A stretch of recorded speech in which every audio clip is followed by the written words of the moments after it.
strapped each wrist. With the hellish looks that a strong-armed soldier, whip clenched in his fist. Laced with chips of bone, they beat him hard, from his shoulders to his feet. And it sliced right through his olive skin, just like razors through a sheet. Countless times the blood splattered, as each inhuman lash was given.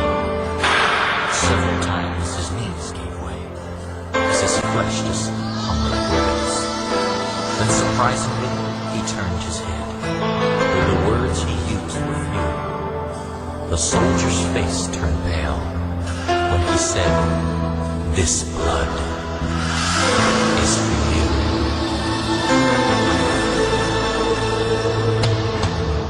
Uncaringly, they tossed a garment across his weakened form, and his blood pressure fell deathly low as the crowds began to swarm. They forced him to carry his cross uphill, as his face they punched and smacked, while the splinters from the crisscross beam dug deep into his back.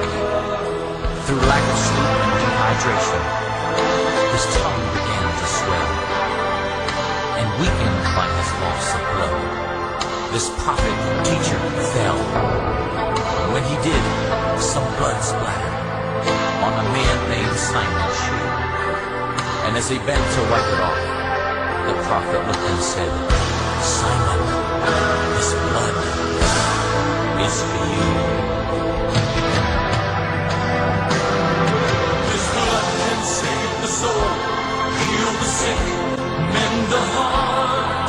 This blood can give you access to the very throne of God, and it still can go the distance through the pain to where you are.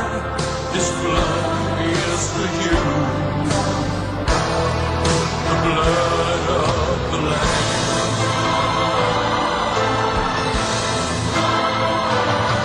Then they pounded spikes through the bones in his wrists, bursting arteries and veins. And as they dropped the cross in the hole they dug, his body convulsed with pain, agony, and torment that never a soul shall find. He tilts his face towards heaven, with full control of his mind, with more love than any human heard. Before that time, poor saints, he made a statement that to this day makes the strongest skeptic wince. He cried, "Father God, forgive them, for they know not what they do." And as he gave his life for those lost in sin, he was saying, "This blood is for you."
Jesus Christ.